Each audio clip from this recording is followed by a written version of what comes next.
vision board reminds me that dreams don't happen overnight. Every picture here represents hope. Every goal represents hard work. And every dream represents the future version of myself that I am slowly becoming.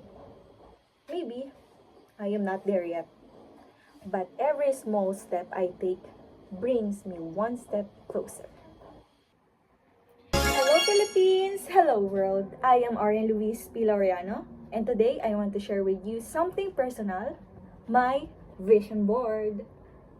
Well, this isn't just a collection of pictures.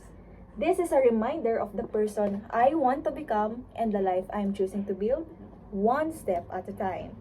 So guys, this vision board composed of different aspects of my life. As we can see, ang daming pictures dyan dahil naniniwala ko na libre nga lang mangarap. And kung gusto mo talagang matupad yon, ilagay mo sa vision board mo. So let's start with my emotional life. So sabi dito sa quote na to, wellness is the new luxury. Well, totoo po. Dahil naniniwala po ako na before you can love others, you have to love yourself first. And pinili ko po yung mga pictures na to na nagpapaalala sa akin ng self-growth, mindfulness, inner peace, and of course, the wellness of our mental. And my goal is to become someone who chooses peace over pressure po and progress over perfection. Kasi para sa akin, maayos ang puso at isip mo, mas kaya mong harapin ang bawat pagsubok ng buhay.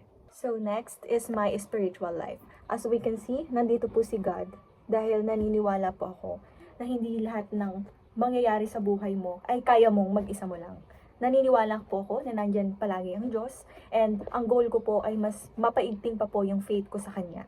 Dahil sabi nga po dito sa Bible verse na to na Isaiah 43:19 na never lose hope, just when you think it's over, God will make a way for you. And totoo po yan, naniniwala po ako dyan dahil ang Diyos ay hindi natutulog. And next is my family life po. So makikita po natin dito na may buong pamilya, sama-sama at masaya.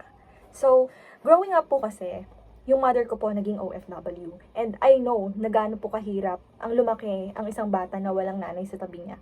Kaya ang goal ko po na habang pagtanda ko, kasama ko po yung family ko. And naniniwala po ako na kahit sa anong pagsubok, nariyan ang pamilya mong handang sumuporta sa iyo. Dahil sa huli, sila pa rin ang tahanan na uuwian mo.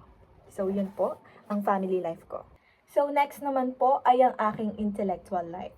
So makikita po natin dito sa center, merong isang babae na nakatalikod at may cap sa ulo, which symbolizes yung pangarap ko pong makapagtapos ng pag-aaral. And I don't just want to earn a diploma po. I want to become someone who never stops learning. And dito po, makikita po natin yung isang batang nakatingin sa salamin. At sa loob ng salamin na yon ay isang babaeng grown up at professional na. So kumbaga, naniniwala po kasi ako na I owe it to my younger self to become someone na everything I ever dreamed of po. So, yun po ang aking intellectual life. So, kumbaga, parang gusto ko pong mas magkaroon ng kaalaman sa buhay at hindi lamang po sa academic, kundi sa lahat ng aspect na nilagay ko dito. So, next naman po is my career life.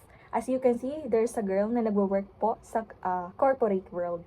So, for my future career life po, I dream of building a career where I can grow, lead, and make a difference. Kumbaga, hindi lang po ako magtatrabaho dahil sa sweldo, but because yung positive na impact na maitutulong ko sa corporate world or sa company na pagtatrabahuan ko. Next is my physical life. So dito, I want to build healthy habits po sa pamamagitan ng regular na mag-exercise, kumain ng masusustansyang pagkain dahil naniniwala ako na hindi ko kakayanin lahat ng pagsubok ng buhay kung mahina ang katawan ko. And also, I realized that chasing dreams is easier when your body is strong enough to keep going.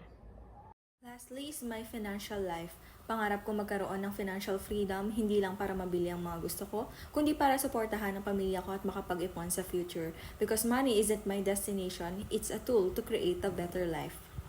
Sabi nila, libre lang ang mangarap. Pero para sa akin, hindi sapat na libre lang ang pangarap. Kailangan mo rin itong paniwalaan, pagtrabahuan at ipaglaban.